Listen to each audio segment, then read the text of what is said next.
السلام علیکم ورحمۃ اللہ وبرکاتہ۔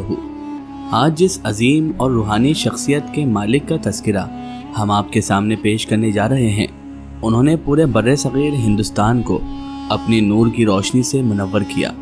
ان کے آنے سے اسلام ہندوستان کے کونے کونے میں پھیل گیا۔ ان کے آنے سے ہر بت پرست اللہ تبارک و تعالیٰ کی راہ پر آ گیا۔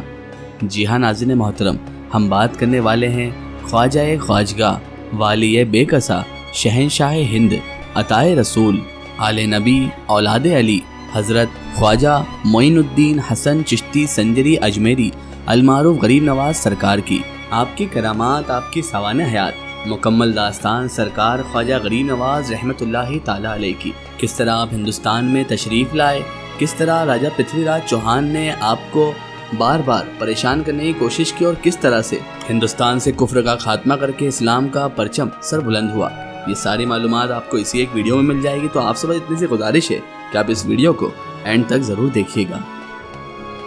ناظرین محترم، سرکار غریب نواز کی ذات و برکت سے کون واقف نہیں ہے؟ وہ شعر کیا خوب شعر ہے، خواجہ ہند وہ دربار ہے اعلیٰ تیرا، کبھی محروم نہیں مانگنے والا تیرا۔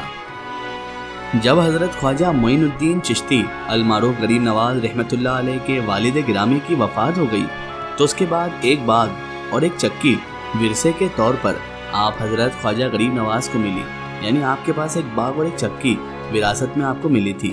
چنانچہ آپ سرکار غریب نواز رحمۃ اللہ علیہ نے، جو کہ اس وقت صرف معین الدین تھے، باغبانی کو ذریعہ معیشت بنایا اور اپنا سارا کام خود اپنے ہاتھ سے کرتے تھے۔ درختوں کو پانی دیتے، زمین ہموار کرتے، پودوں کی کاٹ اور چھانٹ عمل میں لاتے، کھاد وغیرہ کا بندوبست کرتے اور خود ہی پھلوں کو فروخت کرتے۔ ایک روز کا ذکر ہے کہ سرکار معین الدین چشتی رحمۃ اللہ علیہ اپنے باغ میں آرام فرما رہے تھے کہ اس وقت ایک اس زمانے کے مشہور زماں بزرگ ابراہیم کندوزی نامی اللہ کے ولی وہاں تشریف لائے۔ یہ ایک مشہور بزرگ اور مجذوب بزرگ تھے، جو کہ اس دور کے کامل ولی ہوا کرتے تھے۔ یہ بزرگ دنیا کے جھگڑوں سے بے نیاز اور الگ تھلگ ہو کر پھرتے رہتے تھے۔ خواجہ اجمیری نے جب انہیں دیکھا تو مہمان نوازی کے طور پر انہیں ایک سایہ دار درخت کے نیچے بیٹھایا، کیونکہ سرکار غریب نواز ہند الولی عطائے رسول شروع سے ہی بزرگوں سے، اولیاء اللہ سے، درویشوں، قلندروں سے محبت اور عقیدت رکھتے تھے، بلکہ ان کا ادب و احترام بھی کیا کرتے تھے۔ اسی لیے ان مجذوب بزرگ کو بھی انہوں نے ایک درخت کے نیچے سائے میں بٹھایا، پھر انگوروں کا ایک گچھا ان کی خدمت میں پیش کیا۔ وہ بزرگ تو صاحب نظر تو تھے ہی، پہلی نگاہ میں ہی وہ معین الدین نامی سرکار غریب نواز کو پہچان لیے اور اپنے مطلوب کا آدمی پا کر اپنی کشکول سے کھلی کا ایک ٹکڑا نکالا اور اسے چبا کر سرکار غریب نواز یعنی معین الدین چشتی اجمیری رحمۃ اللہ علیہ کو دے دیا۔ آپ سرکار غریب نواز نے وہ کھلی کا ٹکڑا منہ میں ڈال لیا اور اسے کھا لیا۔ کھلی کا ایک ٹکڑا ابھی حلق سے اترا ہی تھا کہ خواجہ غریب نواز ہند الولی عطائے رسول یعنی معین الدین چشتی رحمۃ اللہ علیہ کی کیفیت ہی بدل گئی۔ ان کے قلبی رجحان میں ایک عظیم انقلاب پیدا ہو گیا۔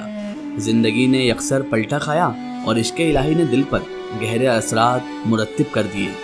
وہ بزرگ اپنا کام کر کے چلتے بنے، اور ادھر معین الدین چشتی یعنی سرکار غریب نواز رحمۃ اللہ تعالیٰ علیہ ایک نیا انقلابی عزم لے کر اٹھے۔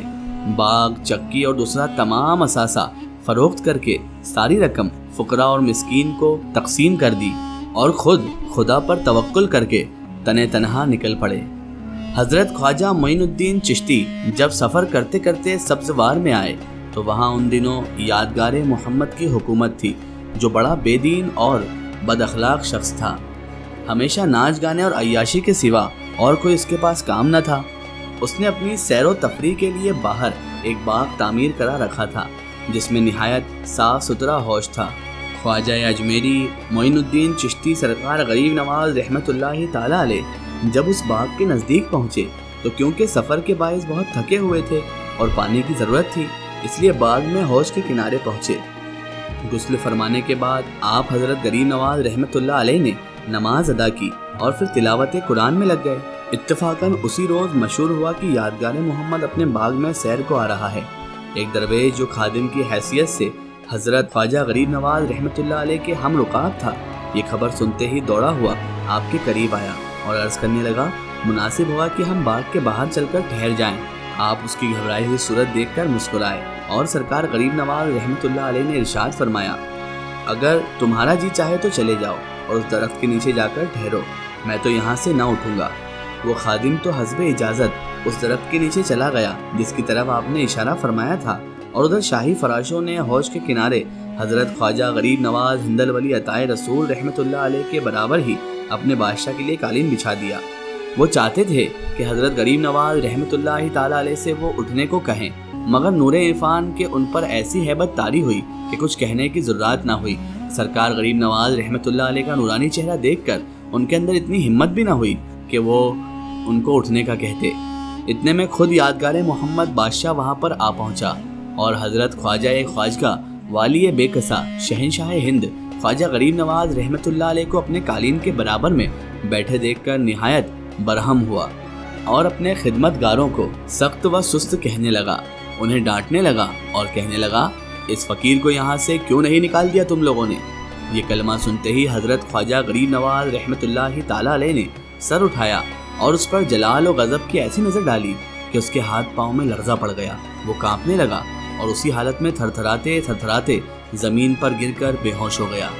ظاہر ہے کہ دنیا دار بدائے ہوس ایک کامل ولی اللہ اور آشنائے حقیقت کی پرجلال نظر کی کیا تاب لا سکتا۔ اس کے نوکروں نے اور اس کے خادم وغیرہ نے گڑ گڑا کر عرض کیا کہ حضور خواجہ غریب نواز ان کی گستاخی کو معاف فرما دے، یہ نہیں جانتے تھے کہ آپ اتنے بڑے صاحب باطین ولی ہیں۔ ان لوگوں کے رونے دھونے پر آپ کو رحم آ گیا، وہ جلال کم ہوا اور اس خادم درویش کو جس کے سامنے ہی ایک درخت کے نیچے ٹھہرنے کا حکم دیا تھا، اسے قریب بلا کے فرمایا، اسے حوض میں سے تھوڑا سا پانی لو اور بسم اللہ کہہ کر اس شخص کے منہ پر چھڑک دو۔ اس درویش نے مرشد کے حکم کی تعمیل کی اور جیسے ہی پانی چھڑکا یادگار محمد کو ہوش آیا، مگر اب سرکشی و نخوت کا کہیں پتہ نہ تھا۔ اٹھتے ہی حضرت غریب نواز ہندل ولی عطائے رسول رحمۃ اللہ علیہ کے قدموں پر اس نے سر رکھ دیا اور حضور قلب کے ساتھ عرض کیا، یا شیخ، آج سے میں نے تمام ممنوع چیزوں کو چھوڑ دیا اور آپ کے ہاتھ پر اپنے کل گناہوں سے توبہ کرتا ہوں، اب میرا قصور معاف ہو۔ آپ نے کمال مہربانی سے اپنے دستے شفقت بڑھائے، اس کے سر کو اپنے قدموں پر سے اٹھایا اور نہایت نرمی کے الفاظ میں ارشاد فرمایا، خاندان رسالت علیہ الصلاۃ والسلام کی محبت کا دعویٰ کرنا اور ان کی پیروی نہ کرنا بالکل بے معنی ہے۔ اسی سلسلے میں آپ نے ائمہ اہل بیت کے مناقب ایسے موجوع اور مؤثر الفاظ میں بیان فرمائے کہ یادگار محمد اور اس کے تمام رفقا زارو قطار رونے لگے، سب نے آپ کے سامنے توبہ کی۔ تمام تر باتیں سرکار غریب نواز رحمۃ اللہ تعالیٰ علیہ کی سن کر یادگار محمد نے وضو کیا اور شکرانے کی 2 رکعت نماز ادا کر کے بیت کے لیے سرکار غریب نواز ہندل ولی عطائے رسول کی جانب ہاتھ بڑھا دیا۔ اس بیت کی عزت سے آپ سرکار غریب نواز رحمۃ اللہ علیہ نے اسے سرفراز فرمایا اور آپ کے مریدوں میں شامل ہو کر اسے سلسلہ مبارک چشتیہ میں داخل ہونے کی عزت حاصل ہوئی۔ یہ چیز صرف ایک ولی اللہ کی نظر کیمیا اثر کے ساتھ ہی مخصوص ہے کہ یادگار محمد حضرت خواجہ غریب نواز رحمۃ اللہ علیہ کی صحبت فیض میں پہنچنے سے ایک ساتھ پیشتر تو ایسا تھا کہ ہر شخص اس سے نفرت و حقارت کی نظر سے دیکھتا تھا، اس کی صحبت سے پناہ مانگتا تھا اور اس کا بدترین خلق اللہ تصور کرتا تھا۔ لیکن ایک رمز شناس حقیقت نے یہ معجزہ نما اثر کیا کہ ایک ہی گھڑی بعد وہ ایسا شخص تھا کہ ہم آپ اور سارے مسلمان اس کی خوش اقبالی پہ رشک کرتے ہیں۔ ناظرین محترم، سرکار غریب نواز ہندل ولی عطائے رسول جن دنوں ہندوستان میں تشریف لائے تو ہندوستان میں آپ نے اجمیر شریف کو رونق بخشی۔ ان دنوں اجمیر ہندوستان میں بڑی اہمیت کا شہر تھا، یہ پرتھوی راج کی حکومت کی راجدھانی تھی۔ اجمیر میں داخل ہوتے ہی آپ نے جس جگہ کو اپنے قیام کے لیے پسند فرمایا وہ اتفاق سے پرتھوی راج کے اونٹوں کی جائے قیام گاہ نکلی، یعنی اونٹ باندھنے کی جگہ نکلی۔ اونٹ اس کے بیٹھا کرتے تھے جہاں سرکار غریب نواز رحمۃ اللہ علیہ نے جس جگہ کو پسند فرمایا تھا۔ بہرحال پرتھوی راج کے جو سینک تھے وہ جیسے ہی اپنے اونٹوں کو یعنی پرتھوی راج کے اونٹوں کو باندھنے آئے اور انہوں نے جب دیکھا کہ ایک مسلم ان کے راجہ کی زمین پر یوں قبضہ کر کے بیٹھا ہے تو وہ بڑے غصے میں آ گئے، اور وہ تھے تو بد اخلاق ہی۔ پرتھوی راج کے سینکوں نے جب ایک درویش کو اپنے راجہ کی زمین پر یوں قبضہ کر کے بیٹھے دیکھا تو انہیں روکنے لگے کہ اس جگہ کو وہ چھوڑ کر اٹھ جائیں اور یہاں سے چلے جائیں۔ سرکار غریب نواز ہندل ولی عطائے رسول نے جواب دیا کہ اتنا بڑا میدان ہے، تم ہمیں یہاں سے کیوں اٹھا رہے ہو؟ ہم یہاں پر آرام کی غرض سے بیٹھے ہیں۔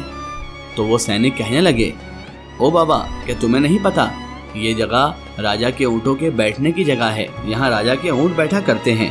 تو سرکار غریب نواز رحمۃ اللہ علیہ نے فرمایا، تمہارے راجا کے اونٹ کہیں بھی بیٹھ سکتے ہیں، پھر تم لوگ ہم کو یہاں پر کیوں تنگ کرتے ہو؟ مگر وہ ساربان، وہ سپہ سالار، وہ سینک مسلسل ضد کرتے رہے، بار بار سرکار غریب نواز کی توہین کرتے رہے۔ کہنے لگے، اگر راجا کو علم بھی ہو گیا کہ ایک بے دین اس کی زمین پر ڈیرا جمائے ہوئے بیٹھا ہے تو نہ جانے وہ کیا کر ڈالے، نعوذ باللہ من ذالک۔ آخرکار جب ساربان یعنی وہ سینک لوگ حد سے زیادہ آگے بڑھ گئے اور ان کی بات اب گستاخیوں میں بدل گئی تو آپ سرکار غریب نواز ہند الولی عطائے رسول رحمۃ اللہ تعالی علیہ نے اس جگہ سے اٹھتے ہوئے ان سینکوں کو مخاطب کیا اور فرمایا، لو بھائی، ہم تو اٹھ کے جا رہے ہیں، تم بیٹھا لو اپنے راجا کے اونٹوں کو، مگر خدا کو معلوم وہ بھی ہماری طرح اٹھ سکیں گے یا نہیں۔ آپ تو یہ کہہ کر وہاں سے اٹھ کر چل پڑے اور ساربان آپ کی بات کے مفہوم سے نہ آشنا رہے، یعنی وہ سینک لوگ ایک درویش کی یعنی سرکار غریب نواز رحمۃ اللہ علیہ کی بات کو سمجھ نہ پائے اور اپنے کام میں مصروف ہو گئے۔ انہوں نے لا کر راجا کے اونٹ اس جگہ پر بیٹھا دیے۔ حضرت خواجہ خواجگاہ والی بے کسا شہنشاہ ہند عطائے رسول سرکار غریب نواز اپنے ساتھیوں سمیت انا ساگر نامی جگہ پر جا کر قیام کرتے ہیں۔ ادھر مہاراجا پرتھوی راج کے اونٹ میدان میں ایسے بیٹھے کہ جب دوسرے دن ان کے سینک وہاں پر اونٹ کو اٹھانے آئے تو وہ اٹھنا ہی بھول گئے۔ لوگوں کے ہاتھ ایک عجیب تماشا لگ گیا، شہر بھر کے لوگ اس میدان میں اکٹھے ہو گئے، شاہی ساربانوں کی ان مضحکہ خیز کوششوں کو دیکھنے لگے۔ وہ کبھی اونٹ کو مارتے تو کبھی کھینچتے، کبھی گھسیٹنے کی کوشش کرتے، لیکن اونٹ تو اب اٹھنے کا نام ہی نہیں لے رہے تھے۔ سارے کے سارے سینک اونٹوں کو اٹھانے کے لیے کر رہے تھے۔ اس کے بعد جب ان سے اونٹ نہ اٹھے تو راجا کو بھی خبر ہو چکی تھی، سو وہ بھی موقع پر پہنچ گیا۔ جب کسی بھی طور پر اونٹ نہ اٹھے، اپنی جگہ سے نہ ہلے، تو بالآخر ساربانوں کو حضرت خواجہ غریب نواز رحمۃ اللہ علیہ کے الفاظ یاد آ گئے جو انہوں نے میدان سے اٹھتے ہوئے کہے تھے۔ انہوں نے ڈرتے ڈرتے مہاراجا سے یہ ذکر کیا۔ پرتھوی راج یہ سن کر جہاں حد سے زیادہ خوف زدہ ہو گیا تھا، وہیں ساربانوں پر بھی اس نے آنکھیں نکالی اور کہنے لگا کہ جاؤ، انہی درویش سے معافی مانگو اور عزت و احترام سے ان کی جو خواہش ہو پوری کر دینا۔ ساربان کانپتے کانپتے آپ کے یعنی سرکار غریب نواز رحمۃ اللہ علیہ کے پاس پہنچے اور آپ کے قدموں میں گر کر معافی کے طلبگار ہوئے۔ آپ نے کہا، تمہارے راجا کے اونٹ کھڑے ہوئے ہیں، جاؤ جا کر اپنا کام کرو، شاید تمہارے راجا کے اونٹ کھڑے ہو چکے ہیں۔ سرکار غریب نواز رحمۃ اللہ علیہ کی زبان مبارک سے بات نکلنا تھی، ساربان یعنی سینک گھبرا کر کھڑے ہوئے اور میدان کی طرف دوڑ لگا دی، جہاں واقعی اونٹ اب بیٹھے نہیں تھے بلکہ میدانوں میں کھڑے تھے۔ اللہ اکبر۔ اس واقعے کے بعد سرکار غریب نواز ہند الولی عطائے رسول خواجہ معین الدین چشتی رحمۃ اللہ علیہ کی شہرت علاقے بھر میں پھیل گئی۔ انا ساگر جہاں خواجہ صاحب نے اپنا نیا مقام بنایا تھا، اس جگہ بہت سارے مندر تھے۔ یہ جگہ انا دیوی نامی راجا کے نام بنوائی تھی۔ خواجہ صاحب نے اسی جگہ کو اپنی تبلیغ کے لیے منتخب کر لیا اور یہیں بیٹھ کر کفرستان میں نور حق سے اجالا کرنے لگے۔ آپ کی پر اثر تبلیغ اور پھر دین حق کی کرامت سے ارد گرد کے لوگ جھک در جھک مسلمان ہونے لگے۔ یہ صورتحال دیکھ کر علاقے کے مندروں کے پنڈتوں سمیت عام متعصب ہندوؤں میں بھی تہلکہ مچ گیا اور انہوں نے پرتھوی راج کو اس کے خلاف کارروائی کے لیے آمادہ کرنا شروع کیا۔ پرتھوی راج میں اتنی عقل تو بہرحال تھی کہ وہ ایک مسلمان صوفی درویش سے جھگڑنے کا خطرہ مول نہیں لے سکتا تھا۔ عیار ذہن کا وہ شخص تھا۔ اس نے سوچا، یہ مسلم صوفی جو کرامت دکھاتے ہیں، ان کا مقابلہ کسی ایسے ہی بندے سے کروانا چاہیے۔ اس نے اس سلسلے میں اجمیر کے ایک سب سے بڑے مہنت رام دیو کو حکم دیا کہ جا ان درویش اور ان کے مریدوں سے مل۔ یہ لوگ تو مجھے جاسوس سامان دکھائی دیتے ہیں، پرنتو ایسا نہ ہو کہ ہم غفلت میں مارے جائیں اور یہ اسلامی راج ہموار کر کے چلتے بنے۔ تو جا انہیں ٹٹول اور کسی طرح اجمیر سے بھی نکال دے، اگر طاقت بھی استعمال کرنا پڑے تو اوش کرنا۔ رام دیو پنڈتوں اور پجاریوں کے ہجوم میں بڑی شان سے گردن اکڑائے، خواجہ غریب نواز رحمۃ اللہ علیہ کے آستانے کی طرف بڑھا اور جیسے ہی ان کے روبرو پہنچا، خواجہ صاحب نے اپنی ایک ہی نگاہ اس پر ایسی ڈالی کہ اس بزرگ کامل کی نگاہ کو باطل کا جمگٹھا سہ نہ سکا اور اگلے ہی لمحے اس گول کا سردار رام دیو مہند آپ کے قدموں میں گرا۔ اسلام کے امان میں آنے کا ورد کر رہا تھا۔ آپ نے اسے حلقہ اسلام میں لانے کے لیے کلمہ توحید پڑھایا اور اس کا نام شادی دیو رکھ دیا۔ رام دیو کے مسلمان ہوتے ہی تمام تر غیر مسلموں اور خود راجہ پرتھوی راج چوہان کے دل میں آپ سرکار غریب نواز رحمۃ اللہ علیہ کا خوف چھا گیا۔ ہندوستان میں جادو عام تھا، وہ لوگ آپ کو بھی ایک ساحر سمجھنے لگے کہ سرکار غریب نواز بھی جادوگر ہے، نعوذ باللہ، اور خیال کرنے لگے کہ آپ اپنی انہی ساحرانہ قوتوں کے بل بوتے پر ہندوؤں کو مسلمان کر رہے ہیں۔